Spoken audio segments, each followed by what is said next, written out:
Chers amis auditeurs de Radio Rumuri, bonsoir. Vous êtes ce soir avec moi, Célestin Sebahile. Comme vous commencez à vous y habituer, tous les mardis, nous faisons des émissions en langue française. Donc aujourd'hui, comme je voulais envoyer tout à l'heure pour ceux qui sont dans les différents groupes WhatsApp, et les différents groupes sur lesquels notre radio est disponible. Je vous ai envoyé le programme de ce soir, le programme qui sera articulé autour essentiellement de 3 points. Nous allons d'abord aborder un sujet qui est d'actualité, surtout au sein de la population rwandaise. Nous sommes en train de nous demander les raisons pour lesquelles nous remarquons une grande absence du président de la République rwandaise, que ce soit sur la scène nationale ou même sur la scène internationale. Nous aborderons aussi les droits de l'homme. Les droits de l'homme, surtout en ce qui concerne deux aspects.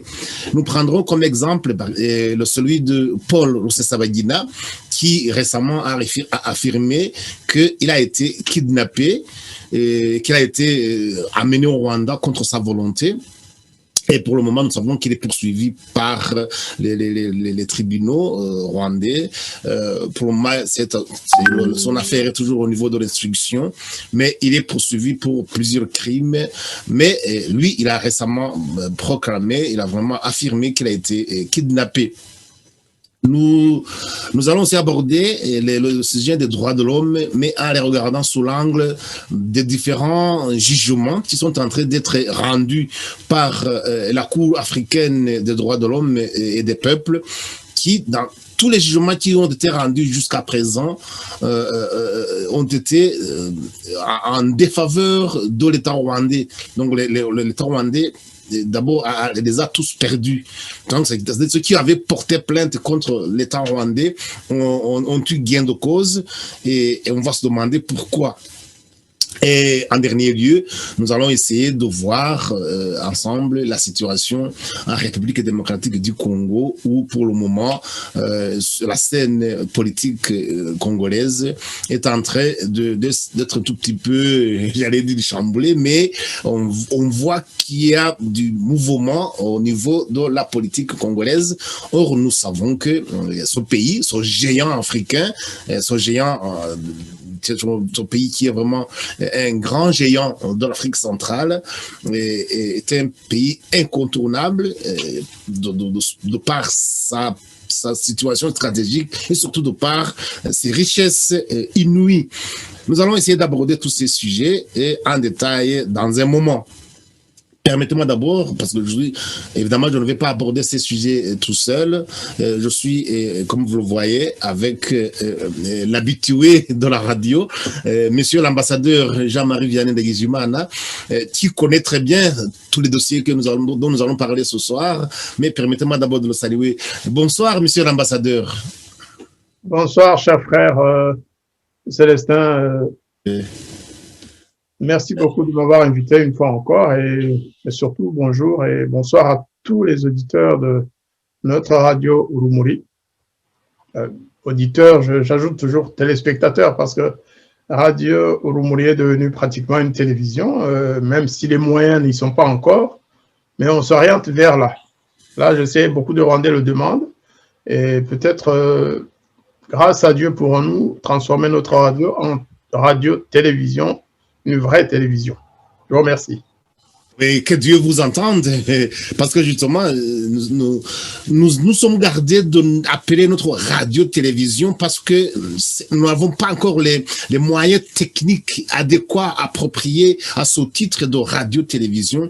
Mais si Dieu est aidant, Deo iuvante, comme on disait le latin, si Dieu nous aide, et surtout si les auditeurs aussi de Radio Rumuri contribuent, nous pensons, nous avons ce projet. Ce projet nous tient à cœur que notre radio devienne vraiment une vraie radio-télévision qui sera visible un peu partout dans le monde. Même pour le moment, tous ceux qui sont sur YouTube peuvent nous suivre en nous regardant en même temps. Alors, sans trop tarder, j'aimerais quand même commencer par le tout premier point que j'avais dit, le point concernant l'absence du président de la République rwandaise, M. Paul Kagame. Et son absence commence vraiment à faire parler les gens, parce que ce soit sur la scène nationale, au niveau national au Rwanda, au sein du Rwanda, on se pose beaucoup de questions que la radio ne peut pas passer comme ça, comme s'il n'avait rien entendu, comme s'il n'avait rien remarqué. Et aussi sur le plan international, nous constatons que le président rwandais est de plus en plus absent. Je m'en vais prendre un exemple. Par exemple, lors du dernier sommet africain, où le dernier sommet qui s'est tenu à Libreville, où il y a eu, sur 11 pays invités, il y en avait 6 qui étaient représentés au plus haut sommet, évidemment. C'était les chefs d'État ou de gouvernement qui étaient là en personne, tandis que les autres pays, c'est-à-dire, donc, j'ai parlé de sur 11, il y en avait 6 qui étaient représentés par les chefs d'État. Il y en avait 4 qui avaient envoyé une délégation, mais le seul qui a brillé par son absence, ni délégation, ni chef d'État, rien du tout, personne, je veux dire, n'a représenté le Rwanda. Alors que on a à plusieurs reprises, on a entendu le président de la République rwandaise qui dit que il faut absolument être sur la scène internationale, qu'il faut même être ce qu'il appelle la table d'honneur. On a vu les dernières années combien il effectuait des visites présidentielles, même pour des occasions qui n'en valaient pas vraiment la peine, mais on s'étonne pour le moment. Pourquoi est-ce que pour le moment on ne le voit pas sur la scène internationale? Je m'en vais pour vous donner un exemple. J'ai consulté un article de Gabon Actu, qui, je vais vous le faire partager pour voir, et puis avant d'en discuter, je vais vous le faire partager et pour voir vous-même que il y a des questions, on peut se poser des questions. Pour ça, il faut que j'arrive à récupérer, voilà. Donc, je vais partager cet article, voilà, il est là. Voilà, j'espère que pour le moment, on doit entrer de regarder. On voit bien les chefs d'État qui étaient là. Et en dessous, on regarde bien que c'est assez 6 chefs d'État sur 11 présents au sommet de Libreville. C'est un article sorti le 27 novembre 2020. Donc, quelques 6 chefs d'État, y compris le président gabonais Ali Bongo Ondimba, sur un total de 11, participent ce vendredi 18 au 10e sommet des chefs d'État de la communauté économique des États d'Afrique centrale, consacré à la passation de flambeau entre le président sortant Ali Bongo Ondimba et son successeur comme président en exercice de la CEAC, le Congolais Denis Sassou Nguesso.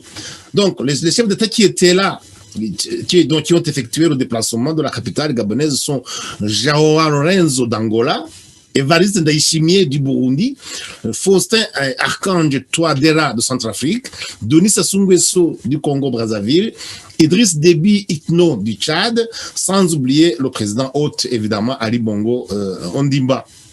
Donc, le Cameroun, la RDC, donc la République démocratique du Congo, la Guinée équatoriale et le Sao Tomé et Principe ont été représentés par des délégations de haut niveau. Tandis que pour le Rwanda, on ne dit rien, alors que justement, les 11 États qui composent la CEAC sont Angola, Burundi, Cameroun, Centrafrique, Congo-Brazzaville, Gabon, Guinée équatoriale, République démocratique du Congo, le Rwanda, Sao Tomé et Principe et Tchad. Alors, on se demande alors pourquoi le président rwandais a brillé par son absence à ce sommet. Comment vous analysez cette situation, monsieur l'ambassadeur? Je vous remercie pour cette question. Je crois qu'elle est d'importance, hein, parce qu'un chef d'État ne s'absente pas des sommets régionaux sans raison, surtout quand il y a une sorte de récidive, de répétition, de chaises vides en fait, et surtout quand cela tranche les habitudes qu'on nous a apprises à justement à connaître. Parce que le président Kagame, tout le monde le sait, surtout les Rwandais le savent, jusqu'en début d'année, il était le chef d'État qui se déplaçait le plus en Afrique, le chef d'État africain qui se déplaçait le plus. Il y a eu beaucoup d'articles, nous-mêmes nous en avons publié, il y a eu des analystes rwandais comme David Himbara qui ont fait plusieurs articles pour constater que des centaines de millions de dollars étaient dépensés chaque année sur les voyages du président Kagame, qui allait donner des conférences aux États-Unis, dans des universités, recevoir des prix, qui allait dans tous les pays africains, et il se vantait même en s'adressant à son opposition en disant « Moi, je suis sur toutes les tables d'honneur du monde, alors que vous n'êtes rien. » Il l'a dit à plusieurs reprises. Donc, on est en droit, en tant que ressortissant rwandais, de se demander, on a le droit de se demander pourquoi aujourd'hui, depuis bientôt 1 an, notre chef d'État brille par son absence, par son absentéisme même. Célestin, vous venez de donner l'exemple du sommet de Libreville. Ça, c'est un des sommets ou des rencontres qu'il a boudées ou auxquelles il n'a pas pu participer. On peut même ajouter le sommet du CEPGL qui devait soutenir au départ. Justement, vous avez cité un exemple, moi je vais en citer d'autres. Oui. Il y a le sommet de Goma auquel, d'ailleurs, qu'il avait, paraît-il, initié avec son homologue congolais, le président Tshisekedi, et on s'est rendu compte en fait que c'était une sorte de bluff. Parce qu'il a suffi que le chef d'État burundais, le général Évariste Neva, n'y aille pas et qu'il dise les raisons, parce que lui, quand il ne va pas à un sommet, il s'exprime, il explique pourquoi il n'y va pas.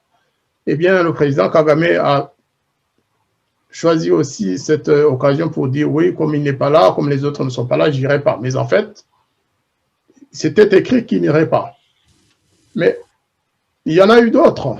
Il y a eu des réunions du CIGRL, il y a eu des événements comme le décès du président Pierre Nkurunziza au Burundi, son voisin le plus direct, son frère, eh bien le président Kagame n'a pas daigné aller l'accompagner, il n'a pas daigné envoyer une délégation de très haut niveau. Et tout cela a étonné. Il y a eu ensuite la prestation de serment du nouveau président John Pombe Magufuli de Tanzanie. Tout de même, la Tanzanie, c'est un de nos voisins les plus proches, avec lequel on entretient des relations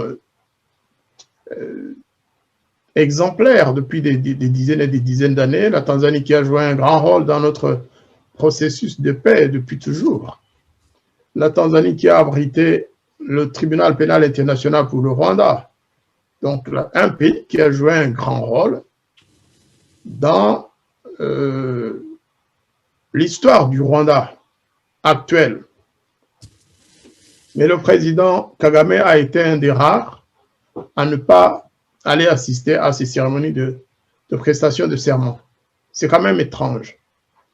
Il y en a d'autres, il y a d'autres événements auxquels il n'a pas participé, mais sans parler de ce qui se passe à l'extérieur, mais même au pays, dans le pays, il y a des événements marquants auxquels le président Kagame n'assiste pas depuis plusieurs mois. Nous n'irons pas avec ceux qui disent qu'il est peut-être mort, ce n'est pas notre rôle, nous ne sommes pas des annonceurs de la mort de notre chef d'État, mais c'est vrai qu'il y a lieu de se poser des questions.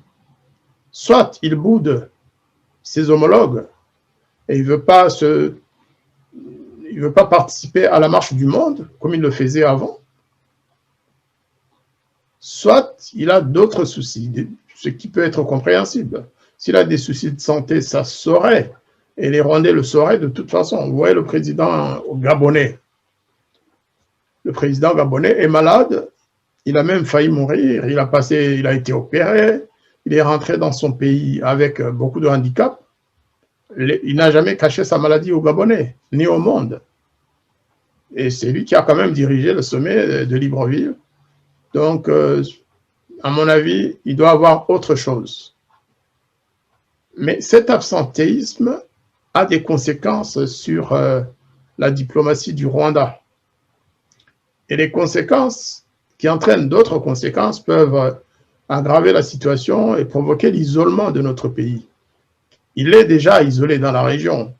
Il est déjà isolé. Ses relations avec l'Ouganda sont exécrables. Les deux pays sont pratiquement sur pied de guerre. Les relations avec le Burundi, la même chose. Hein, elles sont pas bonnes du tout. Du tout. Je dirais même qu'il y a de l'hostilité en l'air.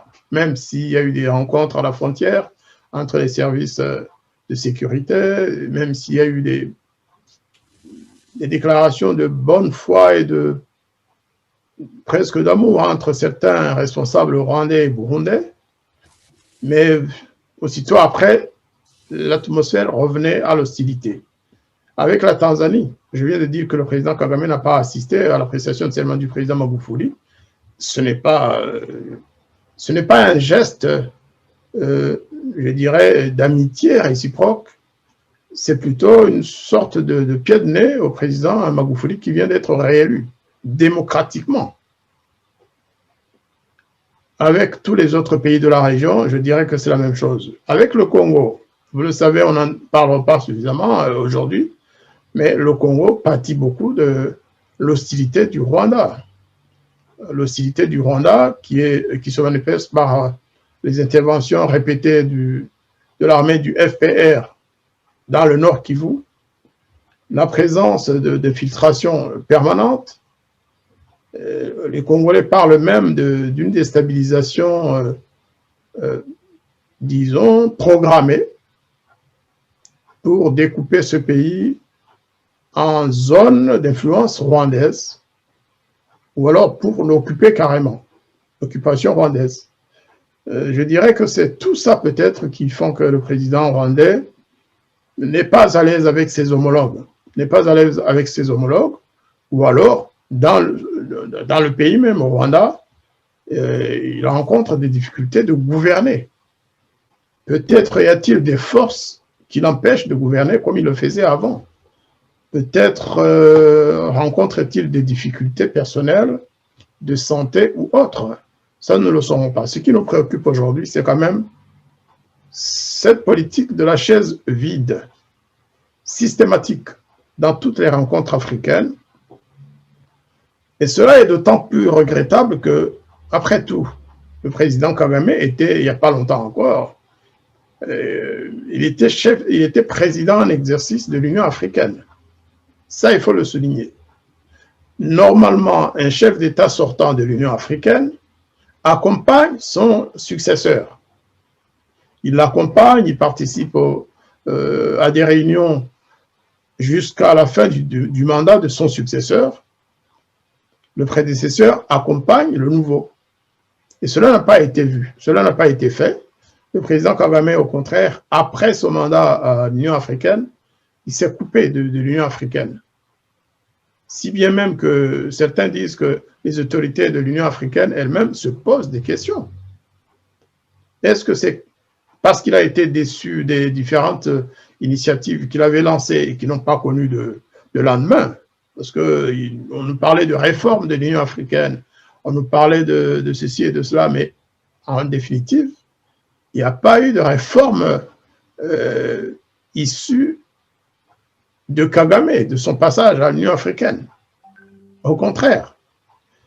Ensuite, le président Kagame est depuis pratiquement 2 ans président en exercice de l'East African Community, donc la communauté d'Afrique de l'Est.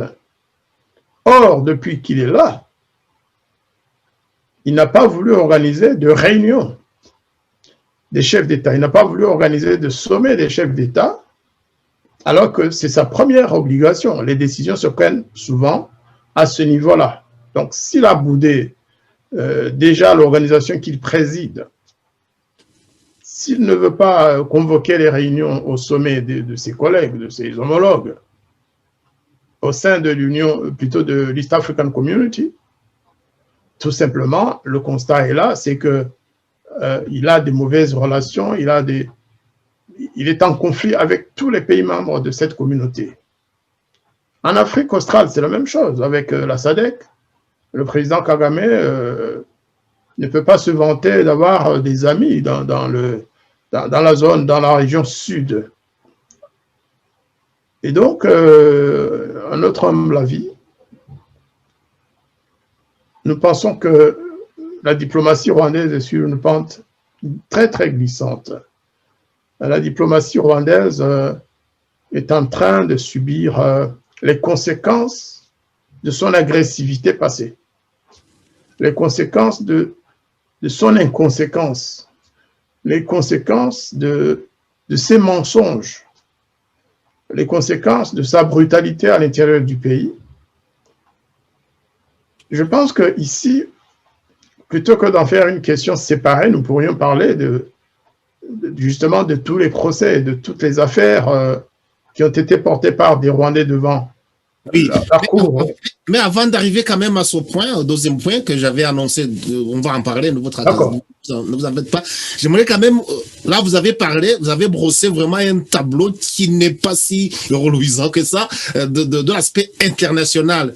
Mais sur l'aspect national, au niveau national, nous avons des problèmes que la population ne cesse d'évoquer, d'appeler le président, de faire appel au président de la République pour qu'il intervienne pour la résolution des différents problèmes. Je peux notamment signaler des problèmes fonciers.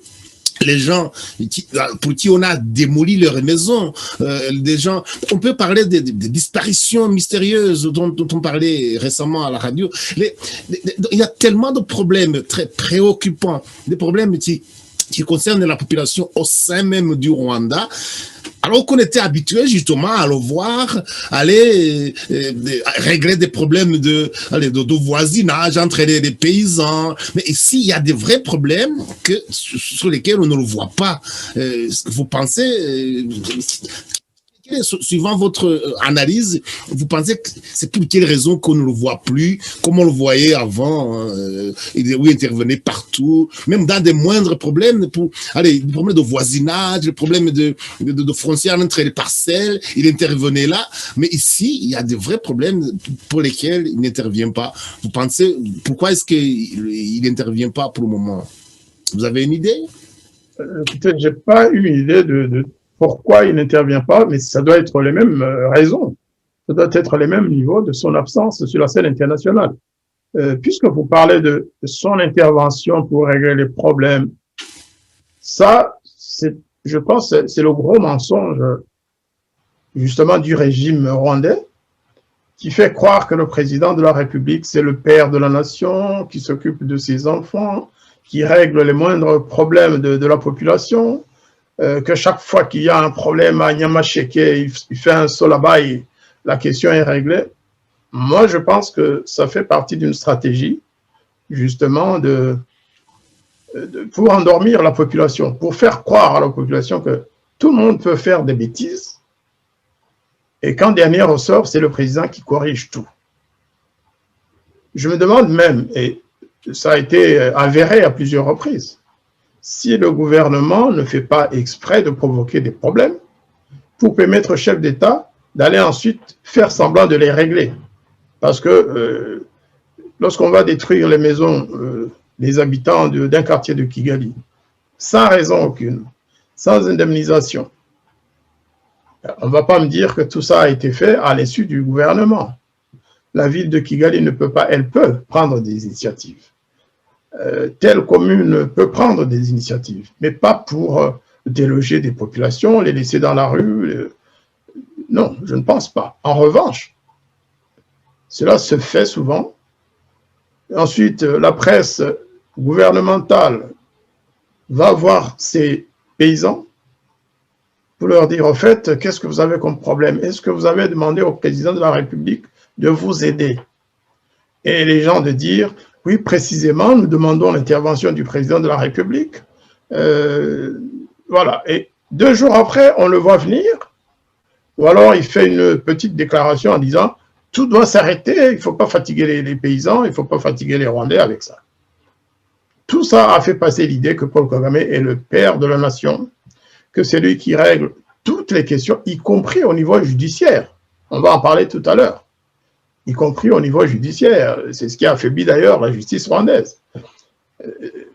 Pourquoi il n'est plus visible? Ça doit être, comme je l'ai dit tout à l'heure, les mêmes raisons qui l'empêchent. Je ne vais pas spéculer parce que c'est pas dans ma logique habituelle, je ne spécule pas. Même pas dans la ligne de la radio Rumuri d'aller lancer des informations dont on ne tient pas, dont on n'est pas sûr des sources. Vraiment, on ne spécule pas à la radio Rumuri. On donne. On ne va pas spéculer. Oui. En revanche, nous avons le droit et le devoir de lancer un appel au gouvernement. Et en cas de nécessité, si c'est des décisions qui requièrent son attention, en cas de nécessité, faire appel au président de la République. Parce qu'il est quand même encore là. Nous avons un président de la République en exercice qui a, semble-t-il, été élu à 98% des votants aux dernières élections présidentielles. Il doit faire son travail. Il est payé pour ça. Il a les honneurs qu'il faut parce qu'il est président de la République élu par la population. En retour, il doit la protection que les paysans et les Rwandais en général méritent d'avoir de la part du gouvernement et du président qu'ils ont élu. On ne peut pas accepter que des autorités locales, communales ou autres fassent souffrir autant la population rwandaise. On est à la barbe de toute l'égalité et finalement du peuple rwandais. Monsieur le Président de la République, Monsieur Kagame, si vous m'entendez, si vous êtes réellement là, intervenez, puisque vous avez habitué les Rwandais à intervenir. Venez au secours de ces populations, venez au secours des paysans ou des habitants de Kigali qui vivent aujourd'hui et qui habitent, comment j'allais dire, ils n'ont plus d'habitation, tout simplement, ils dorment à ciel ouvert. Ils dorment à l'extérieur, ils vivent là, ils n'ont rien à manger, ils n'ont pas les moyens de... Puisque surtout, ils n'ont pas été indemnisés. Les maisons, leurs maisons qui ont été détruites, les terrains qu'on leur a arrachés, souvent avec violence d'ailleurs, eh bien, ils n'en ont pas reçu indemnisation. Et ça, c'est une injustice, et c'est illégal et c'est anticonstitutionnel. Donc, le président de la République devrait au moins s'occuper de ce dossier-là. C'est vraiment... On a parlé que le président de la République doit s'occuper de... Parce que moi, avant de passer vraiment à la dernière question, moi, je me pose beaucoup de questions concernant surtout la gouvernance. Est-ce que le fait même que ce soit le président de la République qui doive intervenir pour n'importe quelle question, est-ce que ça ne serait pas mieux s'il y avait plutôt un système qui est en place, qui travaille pour la population, mais qui n'opprime pas la population? Est-ce que le fait même que ce soit le président de la République qui doit intervenir en tout, est-ce que ça ne reflète pas justement la façon dont le Rwanda est gouverné comme un pays dictatorial, où c'est une seule personne qui doit prendre toutes les décisions finalement?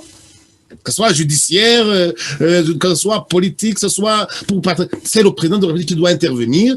Et que font alors les institutions, le système même? C'est ça le problème, moi, que je me pose comme question, moi. Est-ce que vous ne trouvez pas que le fait que ce soit lui-même qui doit intervenir tout le temps, que c'est justement un des signes qui montre que le Rwanda est gouverné comme une dictature? Cela, nous le savons depuis des années, depuis...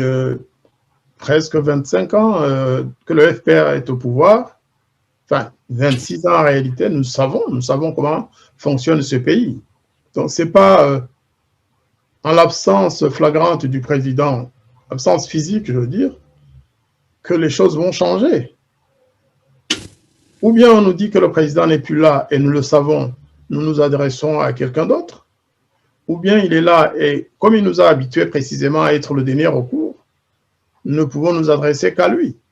Vous avez entendu ce que disait le ministre Chaka à ces personnes, justement, qui ont perdu leur propriété. Il leur dit, ben, vous savez, il leur a presque dit, allez vous faire foutre.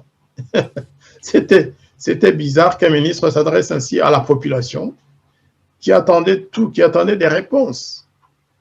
Eh bien, comme il n'est pas habitué à régler ce genre de problème, il a sorti une phrase maladroite et effectivement, il n'a rien changé. Donc, je crois que ce qu'il faut plutôt faire, c'est nous qui aimons ce pays, nous qui souhaitons un changement en profondeur des institutions rwandaises, du fonctionnement de la République. Tout ce que nous devons faire, c'est travailler pour un changement rapide.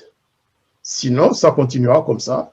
Que le président Kagame soit là ou qu'il soit mort, comme certains le disent, ou fatigué, comme d'autres le disent, ou très malade, comme d'autres le disent, eh bien, le scénario ne changera pas. Au contraire, les choses sont en train de s'aggraver, puisque justement, n'importe quelle petite autorité fait maintenant ce qu'elle veut, et il n'y a personne pour régler ou pour donner une solution aux problèmes créés.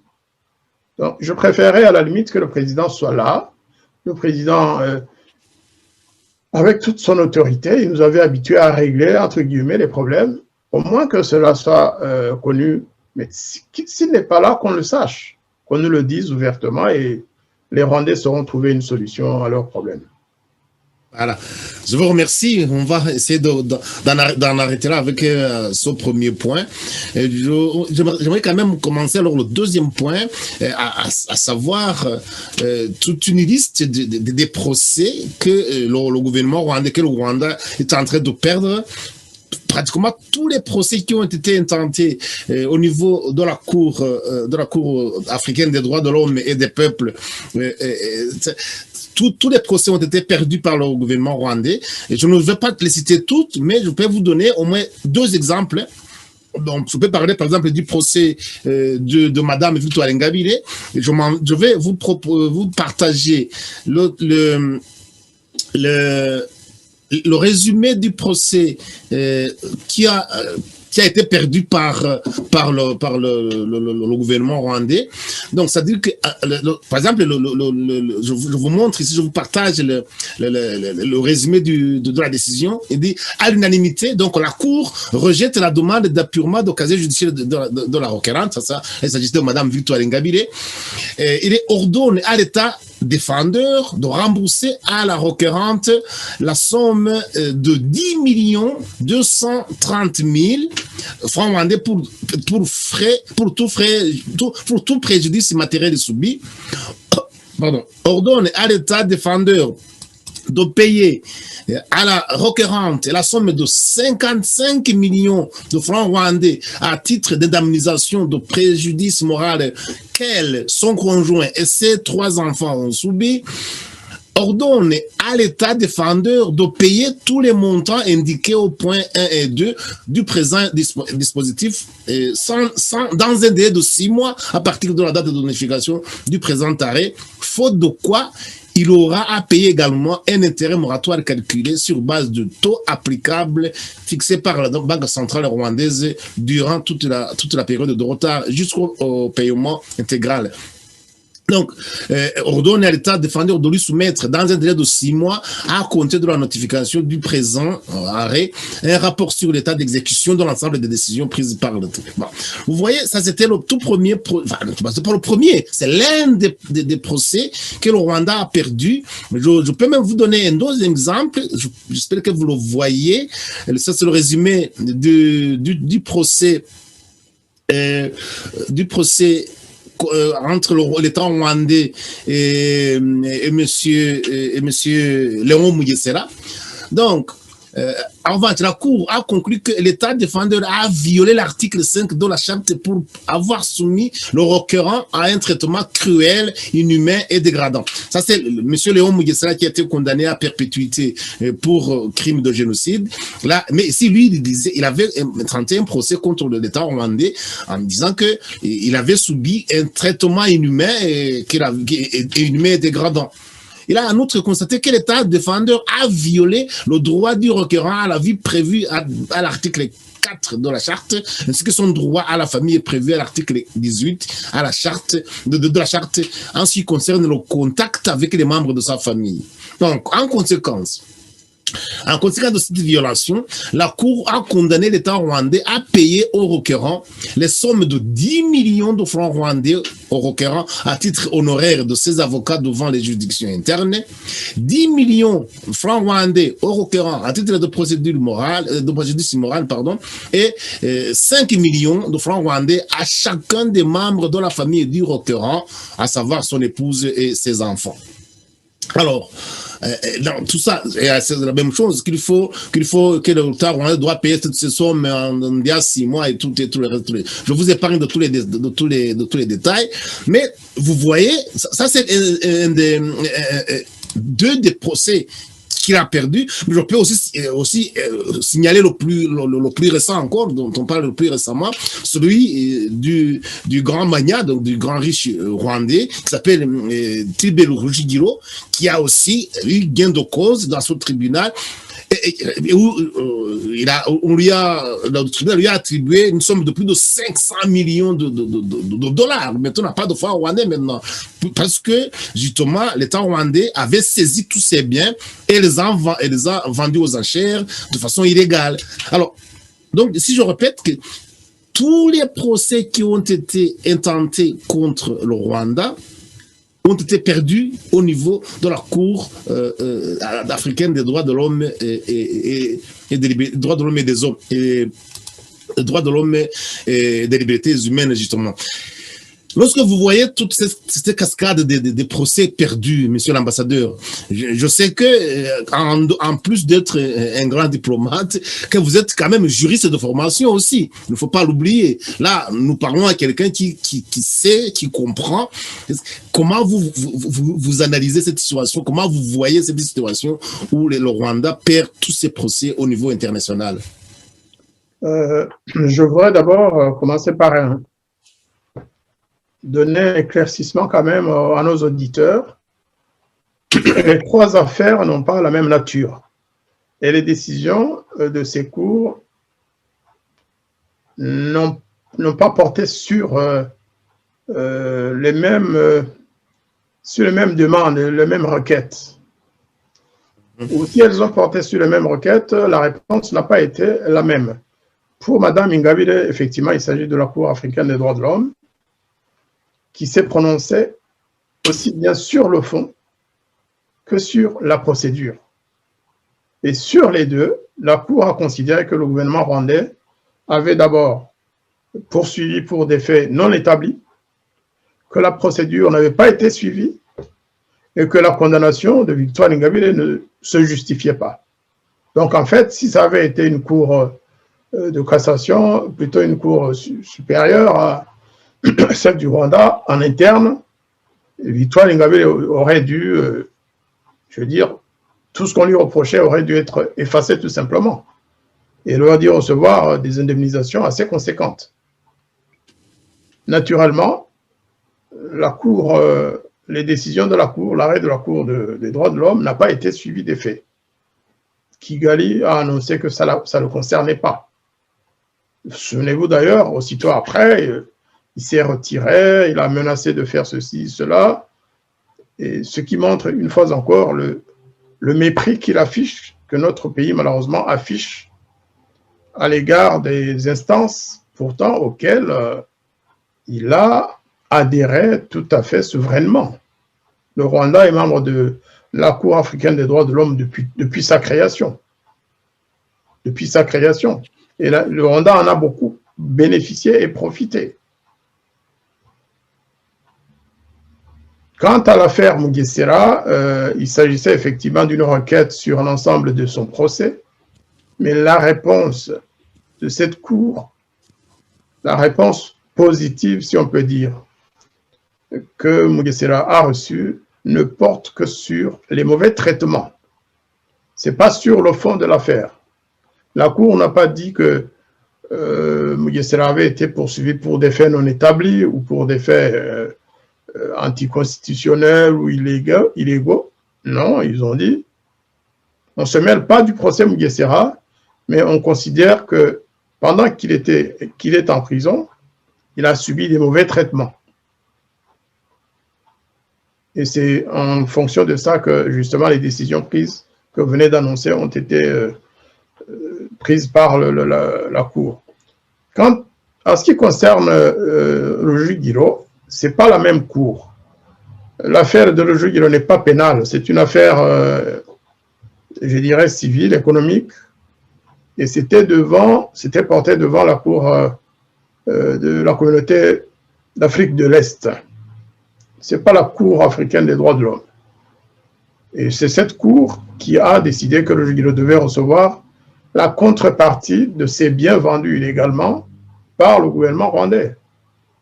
Mais en fait, Rujugiro est allé plus loin. Il dit, il a mis en cause, de toute façon, le montant qu'on lui a attribué parce qu'il considère que par rapport à l'importance de ses propriétés, de ses biens, des maisons qu'ils ont vendues, des magasins et tout, il considère que c'est loin de correspondre à ce qu'il a demandé. Je ne sais pas s'il va porter appel, recours. À quel niveau, je ne sais pas. Et en tout cas, il n'a pas accepté la décision de ce tribunal. Non pas que le gouvernement rwandais l'ait gagné, non. Mais tout simplement par rapport à l'évaluation de son préjudice. Maintenant, vous avez raison de dire qu'effectivement, il y a lieu de se demander pourquoi le Rwanda, le gouvernement rwandais, la justice rwandaise perd systématiquement toutes affaires portées devant la Cour africaine des droits de l'homme ou toute autre cour qui n'est pas, enfin, toute cour indépendante en fait. Moi, je pense que toute analyse faite, c'est une chose tout à fait normale. Rappelez-vous ce qui s'est passé. Je vais donner un exemple aussi. Je vais donner l'exemple de la famille Rwigara, à Sinapol.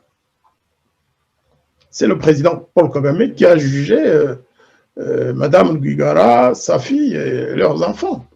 C'est lui qui a annoncé que ces gens devaient être poursuivis et condamnés à l'avance. C'est le président Paul Kagame qui a, avant même que Victoire Ingabire ne soit poursuivie, qu'il n'y ait de poursuite à son encontre, il avait annoncé que Victoire est négationniste et qu'elle serait poursuivie et condamnée. Même quand elle a été libérée. La première fois qu'elle s'est exprimée, le président Kagame a dit « Elle va voir. Elle va retourner d'où elle vient. » Ce qui veut dire, elle va la retenir en prison. Donc, il voulait décider à la place de la justice. En fait, qu'est-ce que je veux dire? Nous avons une justice sous ordre. La justice rwandaise ne se saisit ou n'engage de poursuite pour certaines affaires, en tout cas délicates, que sur ordre du président Paul Kagame.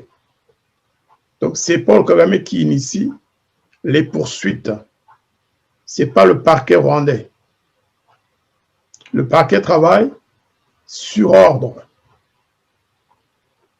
Donc, lorsque vous travaillez sans indépendance, quand vous travaillez sous pression du président de la République, un président dont tout le monde sait que ce n'est pas un grand démocrate, que ce n'est pas quelqu'un qui est attaché à la justice, eh bien, il vous dit, dès le départ, engagez des poursuites et condamnez cette personne.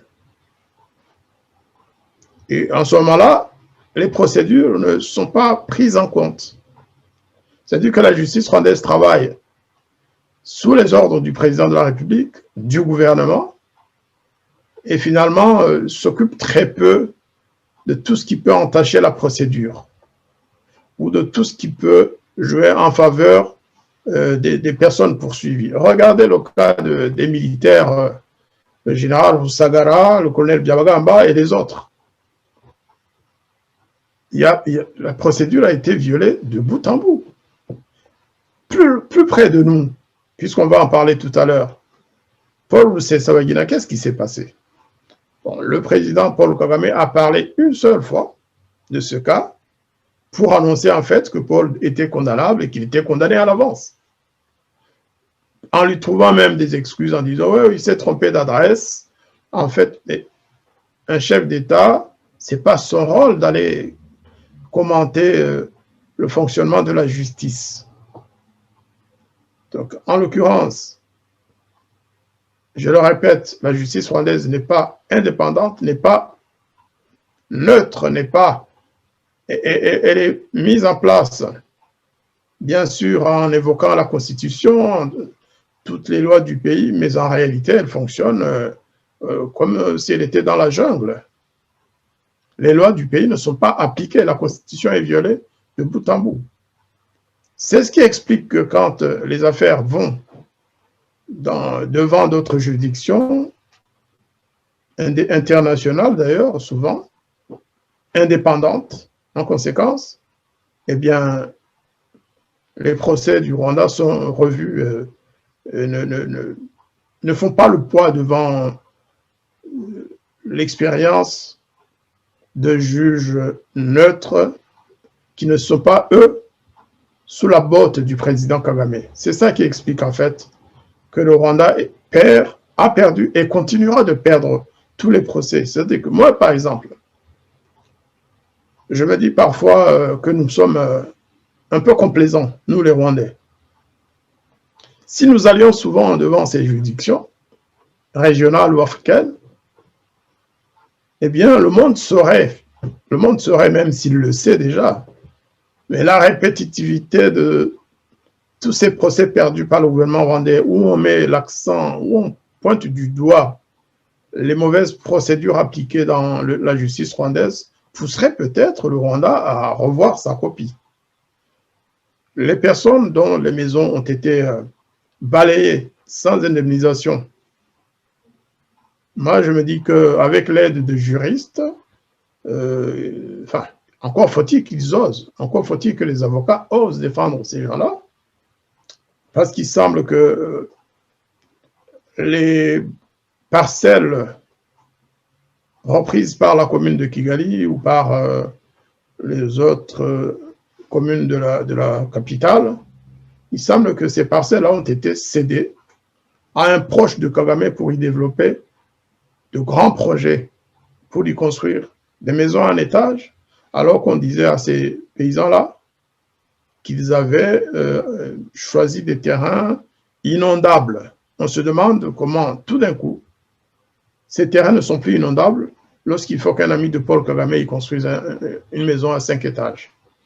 Donc, je pense qu'il faudra peut-être que nous, qui sommes en terre libre, nous puissions penser à aider toutes les victimes de violences morales ou physiques de ce régime à se tourner vers la justice africaine et régionale.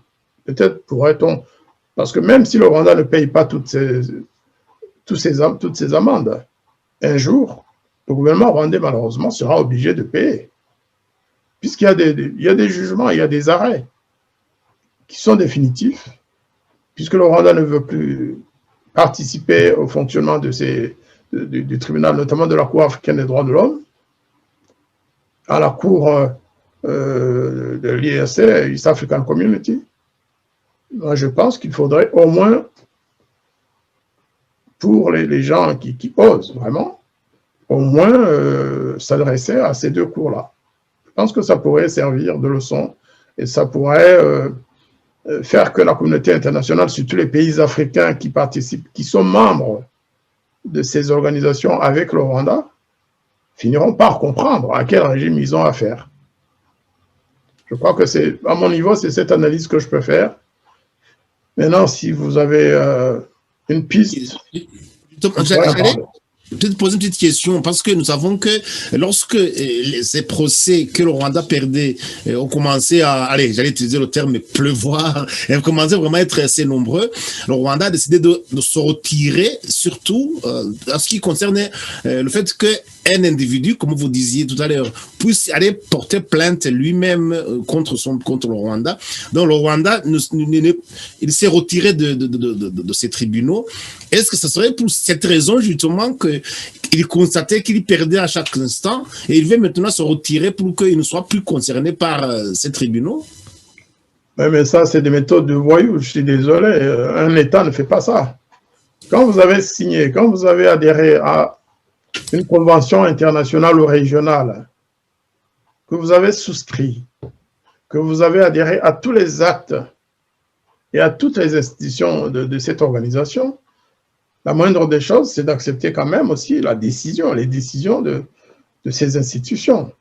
Si à chaque fois que vous êtes contrarié, vous vous retirez, si à chaque fois que votre point de vue ne passe pas avant celui de tous les autres, vous vous retirez ou vous menacez, ou vous organisez un chantage, ou vous menacez d'assassiner le chef d'État d'un pays qui a proposé autre chose que ce que vous voulez, là, vous fonctionnez comme un État voyou.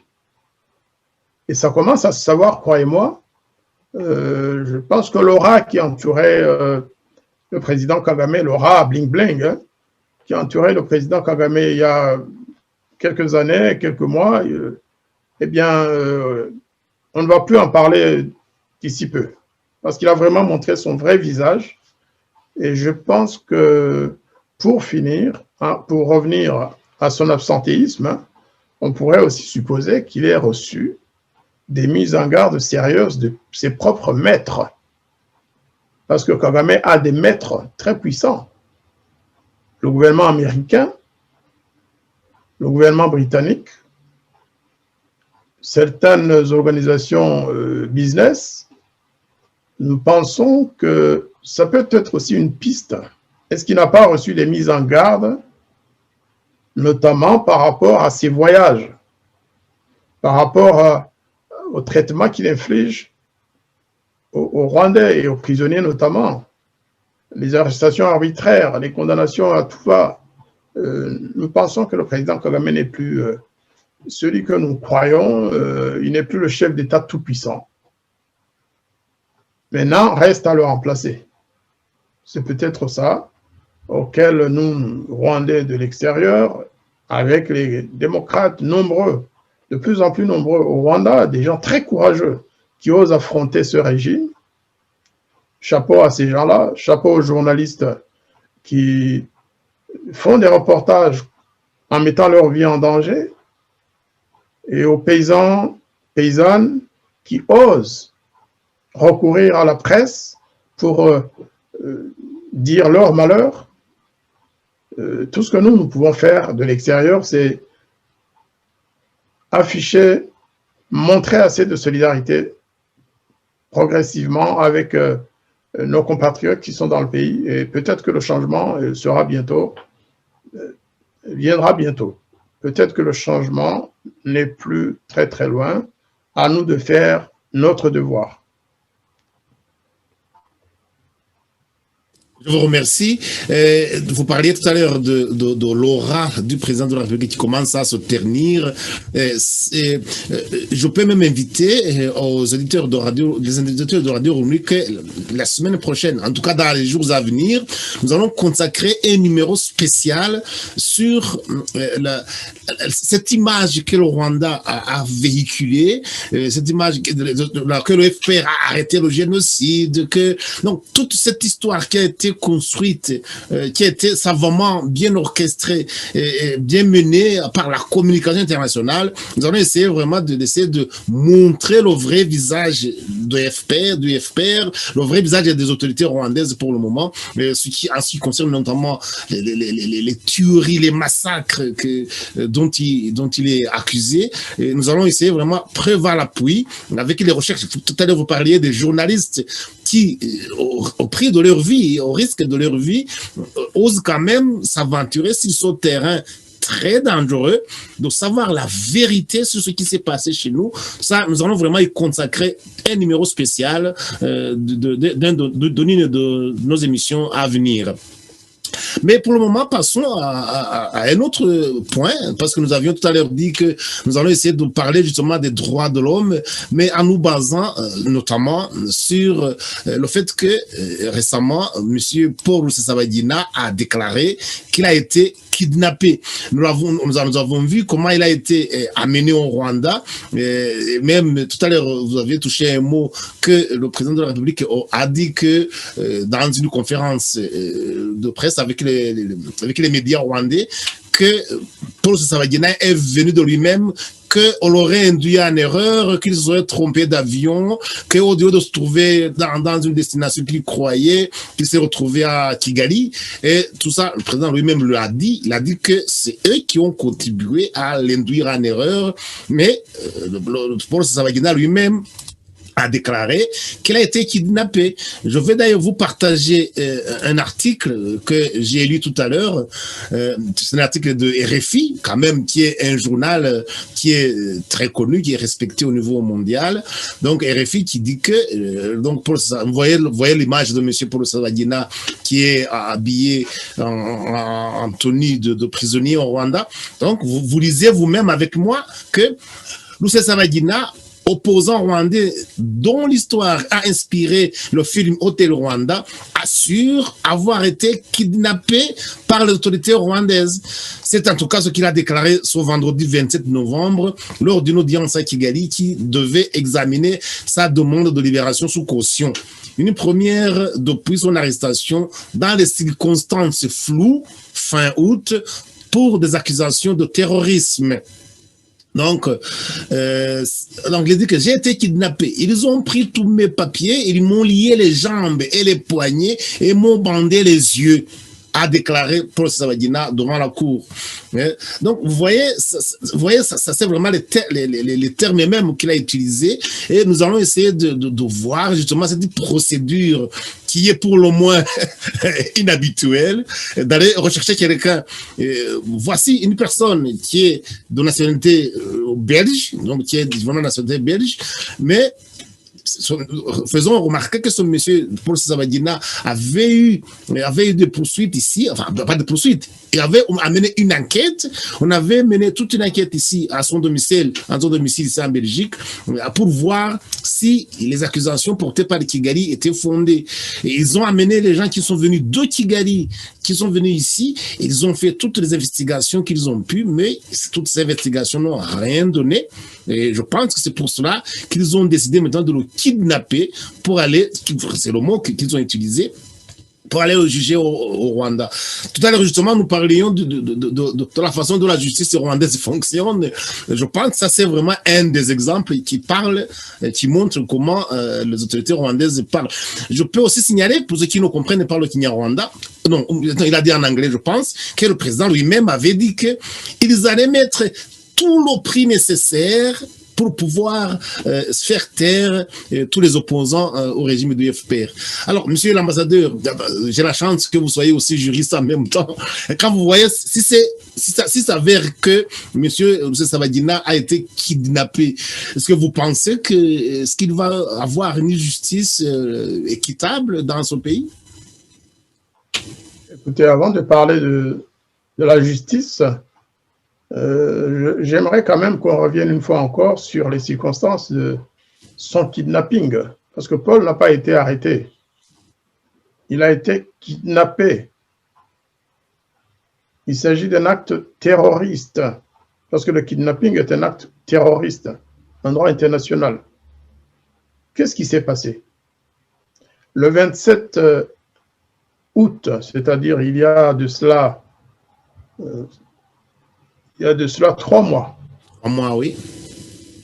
Il y a de cela 3 mois, Paul Rusesabagina, qui est un homme libre, qui avait le droit, qui disposait du droit d'aller et de venir, d'aller où il veut, dans tous les endroits où il pensait trouver sa sécurité, il est allé en voyage à Dubaï. Je ne sais pas ce qu'il a fait à Dubaï. Toujours est-il qu'au moment où il préparait probablement son retour ou la poursuite de son voyage, il a disparu. Il a disparu des radars de la famille l'a cherché, elle ne le trouvait plus. C'était le 27 août, je pense, et 4 jours plus tard, on l'a revu à Kigali, menotté, bâillonné, conduit par la police devant un tribunal de la capitale rwandaise. C'était la stupeur pour tout le monde, y compris pour lui-même d'abord, pour lui, pour sa famille, pour ses amis que nous sommes, et pour tous ceux qui suivent les activités de Paul depuis des années, et surtout ceux qui savent qui est Paul Rusesabagina. Donc la première chose que nous devons clarifier, c'est qu'on cesse de nous dire que Paul a été arrêté. Paul Rusesabagina n'était pas de passage à l'aéroport de Kigali. Il a été kidnappé de Dubaï. Une fois encore, ce sont des moyens de voyous.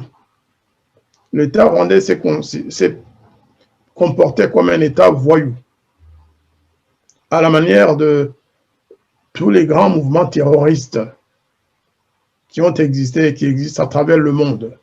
Aller kidnapper quelqu'un à Dubaï suppose payer de l'argent, corrompre des fonctionnaires de ce pays, ou alors le faire contre les lois de ce pays, ce qui est très inamical à l'égard d'un pays comme les Émirats arabes unis. Ensuite, bâillonner, ligoter, torturer la personne kidnappée jusque sur le territoire rwandais. Parce que Rusesabagina l'a dit lui-même. En arrivant au Rwanda, il est resté 3 jours. Ligoté, il avait été drogué, puisque pendant 3 jours, il ne savait pas où il était. Il s'est réveillé pour se rendre compte qu'il était bâillonné, ligoté, couché par terre, avec du sparadrap ou je ne sais pas ce qu'ils avaient mis sur sa bouche.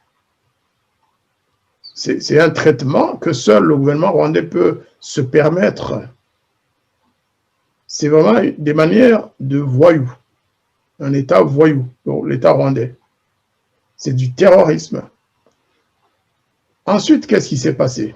Devant les tribunaux rwandais, il se fait que Paul n'avait même pas le droit de bénéficier d'un avocat choisi par lui ou par sa famille.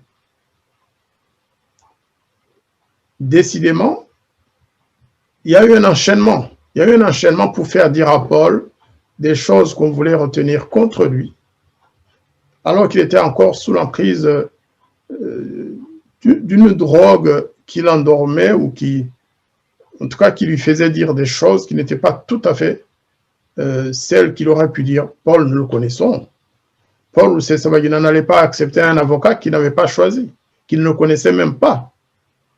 Paul Rusesabagina n'allait pas refuser les avocats choisis par sa famille, sa femme et ses enfants.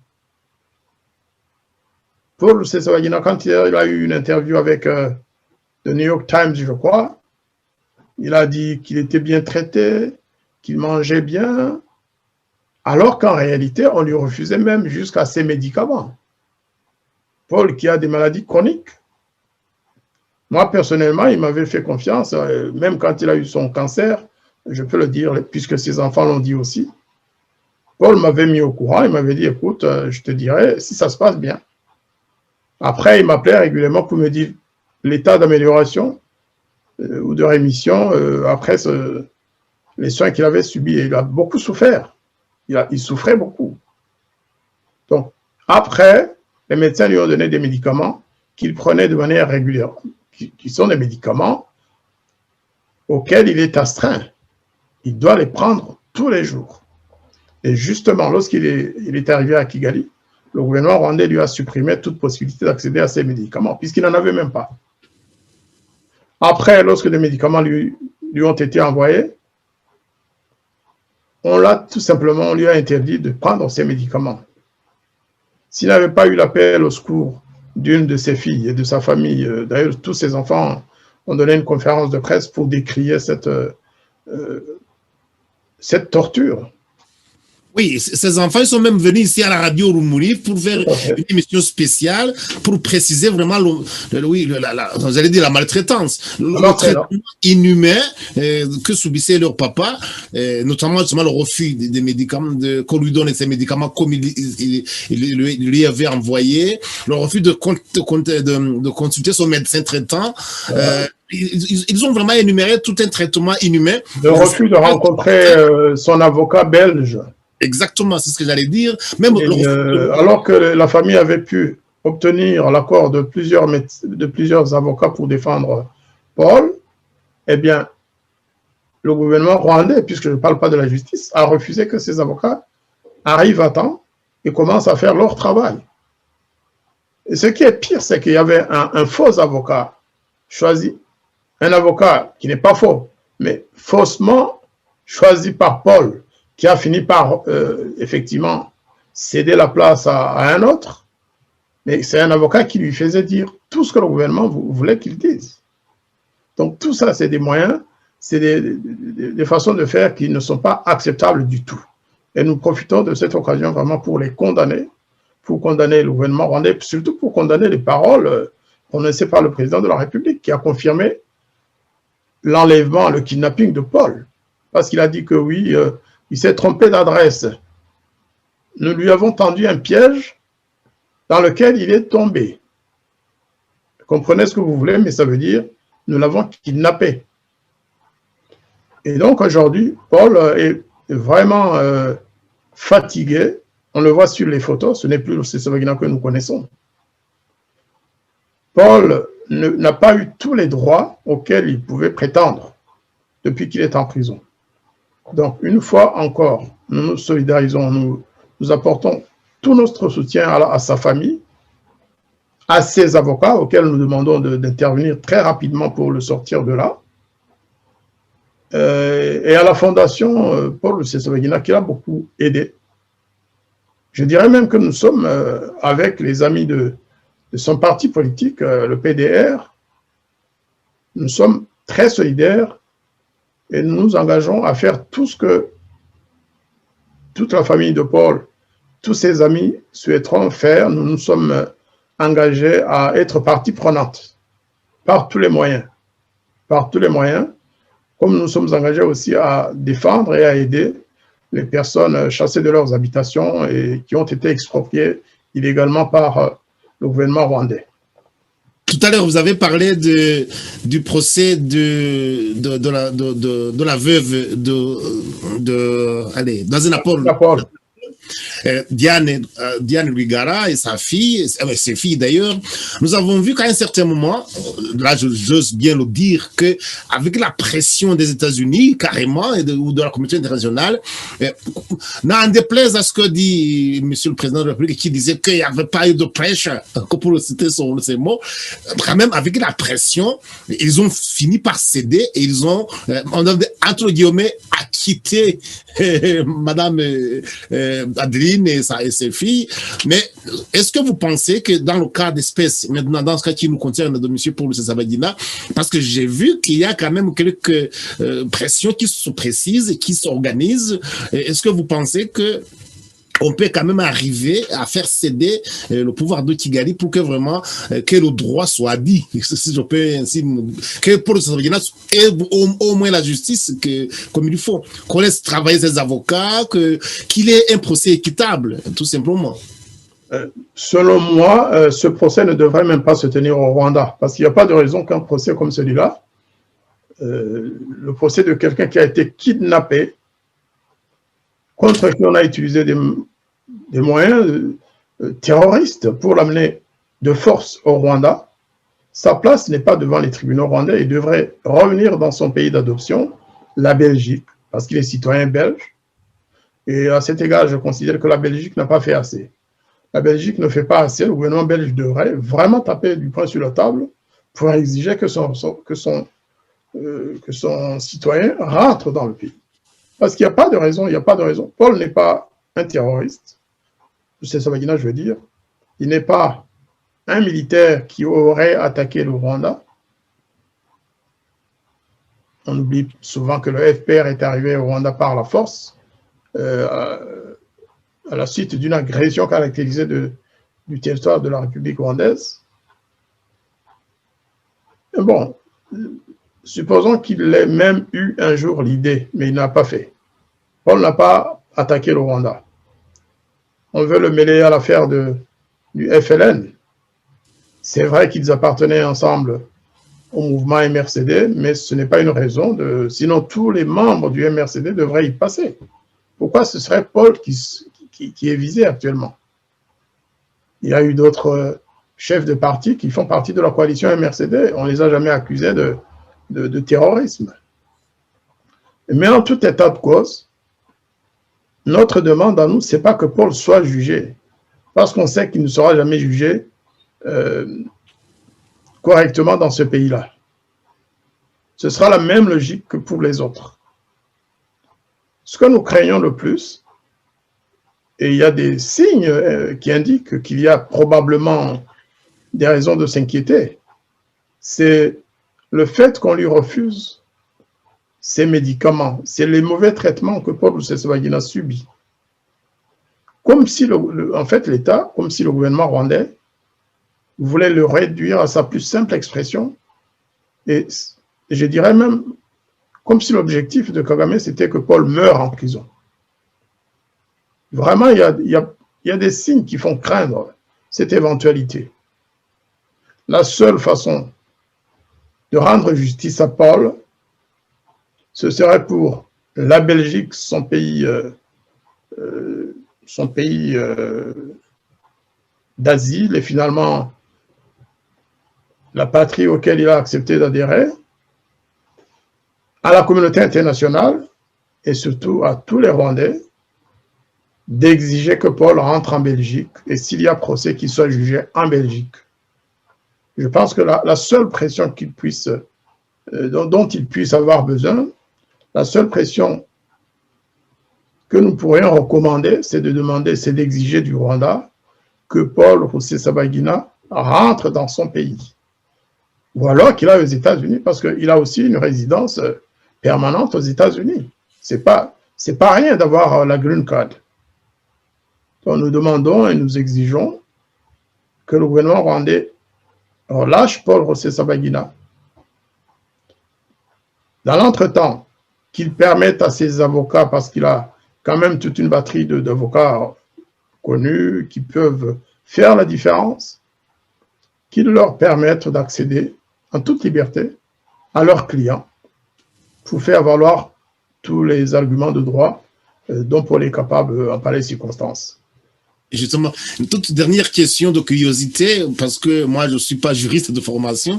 Est-ce que si il s'avérait que M. Paul Rusesabagina a été kidnappé comme il dit, parce que c'est sur quoi se basent vraiment ses avocats, ils veulent prouver qu'il a été kidnappé. Est-ce que ça ne constituerait pas un élément qui prouve un vice de procédure qui conduirait automatiquement à sa libération? Moi, c'est ce que je pense. Je ne suis pas procédurier, mais je crois que si on utilise suffisamment cet argument, c'est plus le gouvernement rwandais qui devrait être condamné que Paul. Paul n'a pas à être condamné d'avoir été kidnappé. C'est le kidnappeur qui doit être poursuivi par les lois internationales et subir les châtiments en pareille matière. Le gouvernement rwandais est habitué à l'impunité, en fait. Le FPR a assassiné le président Habyarimana, le président Ntaryamira. Ils ont commis des génocides au Rwanda et au Congo. Ils sont habitués à voir le vent passer. Pour eux, la justice, c'est pour les autres et pas pour eux. Et je pense, je ne suis pas un devin, mais quand j'essaie de lire l'histoire récente et le courant, la direction du vent actuel, je pense que l'impunité va cesser d'être la règle. Et le vent viendra peut-être de RDC, si ce pays n'est pas déstabilisé entre-temps. Justement, vous me tendez vraiment une longue perche pour passer du Rwanda à la RDC. Justement, on allait aborder le tout dernier point qui était à l'ordre du jour aujourd'hui. Parce que là, je fais appel à votre qualité de diplomate international qui connaît toute la région, hein, pratiquement, le Congo, le Rwanda et le Burundi. C'est les trois pays que vous connaissez très bien.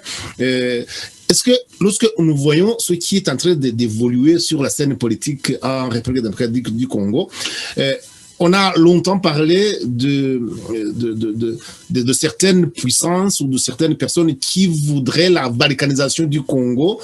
Mais ici, nous sommes en train de voir que le monsieur Félix Tshisekedi, le président de la RDC, est en train d'essayer de... Allez, passez-moi l'expression, de s'émanciper un tout petit peu de son prédécesseur qui, jusqu'ici, vraiment avait une mainmise sur lui. Et il essaie d'utiliser tous les moyens possibles pour essayer vraiment de se libérer de cette mainmise et essayer de gouverner le pays à sa façon, parce que c'est lui qui a été élu, entre guillemets.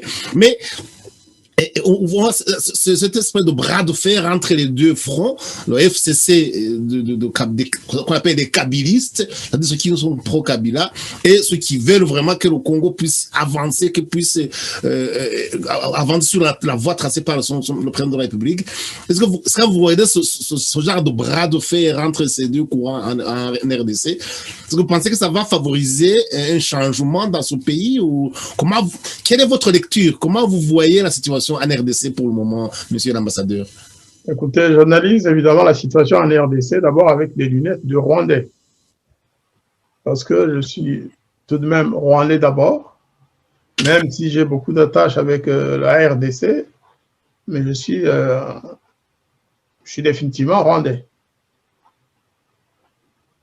Avec les yeux de Rwandais, j'observe d'abord que cette histoire de consultation est venue et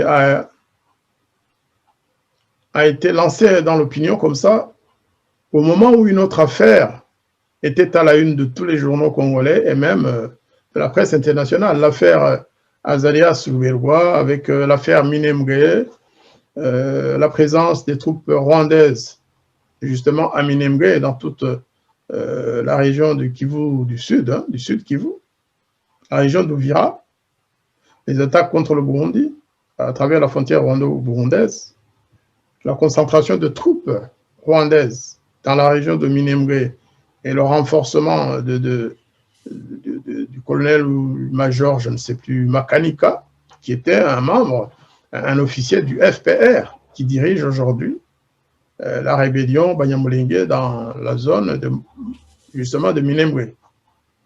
Vous vous souvenez de l'interpellation de M. Azarias Ruberwa devant le Parlement congolais? Eh bien, c'est au lendemain de cette interpellation qui commençait à réveiller un sursaut d'orgueil et de fierté nationale que l'affaire des consultations est tombée. On supposait même qu'elles eussent été prévues depuis longtemps. Et on ne peut pas s'empêcher de constater quand même la coïncidence. Et aujourd'hui, on ne parle plus de Minembwe, on ne parle plus de la balkanisation. Ils sont tous les yeux braqués sur qui sera au pouvoir dans les jours à venir. Est-ce que Kabila va disparaître du paysage politique?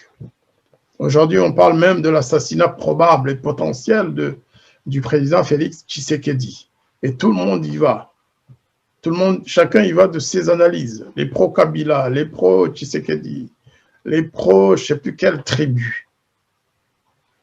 Moi, je pense qu'en fait, les Congolais sont tous en difficulté. Le peuple congolais risque d'être surpris. Derrière la tension qui règne à Kinshasa, il y a des mains étrangères. J'essaie de suivre le fil des analyses de tous ces grands analystes congolais parce que le Congo manque de beaucoup de choses, mais il a des grands juristes, des analystes politiques, des gens capables de vous expliquer tout en quelques minutes.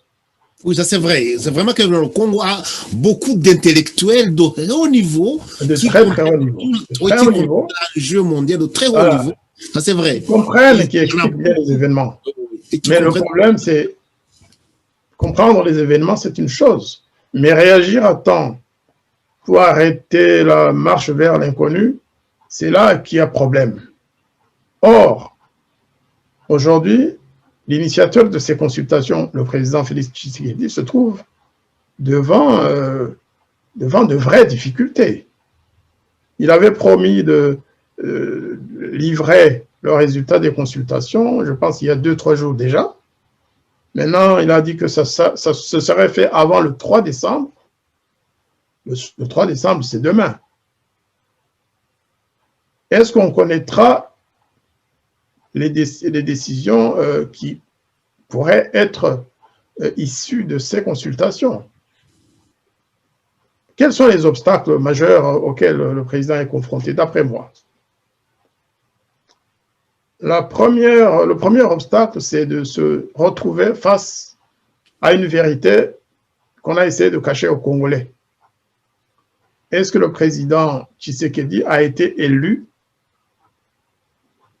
Est-ce que c'est lui c'est son nom qui aurait dû sortir des urnes? Ou comme l'avait annoncé la CENI ou la CENCO, c'est le président élu mais non déclaré, M. Fayoulou? Tout ça se trouve entre les mains du président Kabila, en fait. Celui que le FCC appelle l'autorité morale. C'est Kabila, après tout, qui a signé la convention ou le contrat de coalition avec Tshisekedi. Alors qu'il avait eu la majorité pratiquement dans toutes les chambres. Oui, il avait eu la majorité dans les 2 chambres. Parce qu'il bénéficiait précisément du plus grand nombre de députés et de sénateurs. Il a quand même tendu la perche au président élu en lui disant, écoutez, vous n'êtes pas élu, mais je ne veux pas tout dominer, on va partager le pouvoir. Il a dû donner quand même, il a dû lui soumettre quelques conditions. Ces conditions, ils sont les 2 à les connaître. Ou alors, y a-t-il eu des témoins congolais, des témoins étrangers? On parle de certains chefs d'État africains. Alors, si tout ça devait se déballer aujourd'hui, non seulement on connaîtra les conditions de cette coalition, comment la coalition a été mise en place, qu'est-ce que Tshisekedi a donné à Kabila, et ce que Kabila a donné à Tshisekedi. Sous quelles conditions? Donc, on saura effectivement qui a été élu. Si c'est Fayoulou qui avait été élu, naturellement, on va dire qu'il y a eu un coup d'État constitutionnel. On lui aura volé son élection. En d'autres mots, le président Tshisekedi est face à cet obstacle. Il y a aussi la volonté du peuple. Il y a beaucoup d'attentes du peuple congolais pour avancer. Tout le monde peut le voir. Les Congolais sont fatigués de ces combats, de ce ping-pong politique entre l'opposition, le parti au pouvoir, les kabylistes, les fascistes. Il y a tellement de camps, tellement que les Congolais en sont maintenant fatigués. Lorsqu'on regarde, par exemple, je regardais récemment sur les... Parce qu'ici, avec l'avancée de la technologie, l'avancée technologique, on vit presque en live ce qui se passe là-bas. Je voyais l'état des routes. Est-ce que je peux appeler ça des routes ou c'est simplement de la gadoue? C'est vraiment... non, on ne sait même pas dire c'est des routes. Des grands axes nationaux entre les grandes villes. Quand on voit comment les camions tombent dans des trous carrément, non, on se dit, mais quand on sait de l'autre côté combien le pays regorge d'immenses richesses, donc dans la population vraiment attend, là vraiment je disais à ce que... Ça, on verra après. Voilà. Ça, on verra après. Ce n'est pas ces routes-là qui créent la pagaille, ce n'est pas ces routes-là qui provoquent la crise politique. Parce que ces routes-là, elles ont toujours existé. Moi, j'ai connu ces routes-là, même dans la ville de Bukavu, qui était la ville la plus belle du Congo à l'époque. J'ai vu des trous dans les routes de Bukavu. Après 73, tout a sombré dans le pays. Ce n'est pas de maintenant. Ça date de l'époque de Mobutu, il faut qu'on soit honnête. Mais revenons à la tension actuelle. Donc, les Congolais demandent la paix, les Congolais demandent qu'on avance, qu'on répare ces routes notamment, qu'on s'occupe des difficultés de vivre auxquelles les Congolais sont confrontés, qu'on protège le territoire congolais, qu'on empêche les étrangers de venir piller le Congo quand ils veulent, notamment les pays voisins comme le Rwanda, qui exploitent plus les ressources du Congo que le pays congolais, que le peuple congolais lui-même. Donc, c'est avec un gouvernement stable que cela va arriver. Tant qu'il y aura cette guerre politique à Kinshasa, eh bien, les pays voisins vont continuer à piller, à prendre tout ce qu'ils veulent du sous-sol congolais. Mais le président Kabila a une autre difficulté. Il y a quand même la constitution congolaise. Il y a des dispositions qui l'obligent à faire ceci ou à faire cela. Il ne peut pas provoquer l'éclatement de la coalition comme il veut. Il faut que pour créer une nouvelle majorité, il y a aussi des conditions constitutionnelles à remplir. Autrement, il serait accusé d'avoir perpétré un coup d'État. Et je pense qu'il n'a pas les moyens de le faire. Parce que la force, ce n'est pas nécessairement lui qui l'a. Et s'il en a, c'est pas exclusif. Ses adversaires sont aussi forts que lui, sinon plus. On parle même de nouvelles coalitions régionales, militairement parlant, pour que certains pays voisins puissent intervenir en cas de difficulté pour le président Tshisekedi. Et je pense que ce serait la dernière des erreurs, ce serait la pire erreur que le président congolais aurait commise, de faire entrer des troupes étrangères, une fois encore. Ça, ce serait pour l'Ouest. Mais quelle force il va faire entrer à l'Est? Si ce n'est le Rwanda, si ce n'est l'Ouganda. Le Rwanda ne va pas laisser passer des troupes angolaises. Je cite les Angolais parce qu'on les a vus il y a une semaine à Kinshasa, dans ce qu'ils ont appelé, c'était quoi? C'était... Ils ont fait un genre de, qu'ils avaient appelé un genre de meeting bilatéral, un truc comme ça. Il y a eu un meeting, voilà. Oui. Voilà. Puis les avions angolais survolaient voilà, les avions angolais sont venus surveiller Kinshasa et un peu toute la région. Je vais vous dire, si les Angolais entrent à Kinshasa, il y aura aussi les Rwandais. Et je ne pense pas que les Congolais souhaitent ça. Il faut qu'ils sachent que le grand danger, c'est de faire entrer des troupes étrangères sur le sol de la République démocratique du Congo. Parce que les troupes extérieures, soi-disant pour venir aider le président, viendraient de partout. Et ce serait précisément ce qu'ils redoutent le plus, ce serait le début ou la fin de la balkanisation. La fin dans le sens que la balkanisation serait un état de fait. Même si aujourd'hui, il y a effectivement une partie du territoire qui est sous contrôle indirect, mais contrôle quand même, du Rwanda notamment. Donc, moi, en tant que Rwandais, tout ce que je peux souhaiter, c'est qu'on trouve une solution rapide à cette crise. Parce que si la crise s'aggravait, et s'il y avait des affrontements entre les différentes parties prenantes, eh bien, le Rwanda pourrait en subir aussi des conséquences.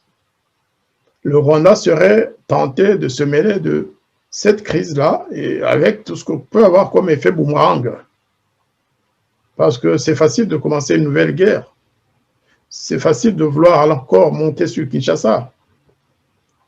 Mais comme en 97 et les années qui ont suivi, on ne sait pas jusqu'où le boomerang pourrait aller. Donc, en tant que Rwandais, je souhaiterais vraiment que la crise du Congo, la crise actuelle du Congo, finisse vite, qu'il y ait un consensus, une entente entre le président Tshisekedi et ses opposants, ou plutôt ses alliés actuels, parce qu'une chose est de vouloir changer les choses, une chose est de vouloir chasser l'influence de Kabila, une chose est de pouvoir le faire sans casse. C'est ça mon point de vue. Et mon vœu, c'est vraiment que les Congolais n'ont pas besoin d'une nouvelle guerre. Les Congolais ont besoin d'un état de droit. Les Congolais ont besoin de mettre leurs ressources humaines et autres à la disposition et au service de leur peuple. Ils n'ont pas besoin d'une nouvelle guerre dans ce pays, qui en a vu trop. Je vous remercie. Je vous remercie beaucoup pour votre analyse et espérons que le bon Dieu vous entendra et qu'il va exécuter ou réaliser vos vœux. J'ai dit le Congo, pas le Burundi. Oui. Vous avez dit le Burundi. Oui, oui. Même tout à l'heure, vous aviez parlé de président Kabila, alors que vous aviez parlé de président Tshisekedi, à mon avis. Mais donc, ici... lui aussi, je continue à l'appeler président. Oui, mais c'est pas lui qui est au pouvoir maintenant. Non, c'est Tshisekedi. Donc, je disais donc, on va continuer à suivre de près cette situation parce que c'est une situation qui nous préoccupe, c'est une situation dans laquelle le Rwanda est impliqué, comme vous l'avez très bien expliqué. Et j'espère bien vraiment qu'on ne va pas avancer et qu'on n'avance pas tout doucement vers la catastrophe, parce qu'on en a connu des guerres qui opposaient plusieurs pays on a connu des Angolais, des Zimbabwéens, des Tanzaniens, des Rwandais évidemment, des Ougandais, des Burundais. Vraiment, ça a été un pays vraiment où il y a eu tellement de problèmes, à un certain moment, il est difficile vraiment d'y voir clair. Mais nous qui observons cette situation de loin, nous comprenons beaucoup mieux ce qui se trame là-bas, ce qui se prépare, et surtout ce qui se fait derrière, dans les coulisses. Ça, parce qu'il y a ce qu'on nous montre officiellement, et ce qui se passe réellement dans les coulisses. C'est ça qui est le plus préoccupant pour le moment. Donc aujourd'hui, une fois de plus, alors vraiment espérons que la situation ne va pas être pire que maintenant. Donc monsieur l'ambassadeur, je vous remercie beaucoup de nous avoir éclairé, de nous avoir partagé vos expériences nombreuses. Et si vous n'avez, je peux peut-être vous donner un dernier mot pour essayer de faire une petite conclusion sur tous les sujets que nous avons traité, ce dont nous avons parlé aujourd'hui, pour passer maintenant à un autre programme. Je vous remercie beaucoup, cher Célestin. Juste pour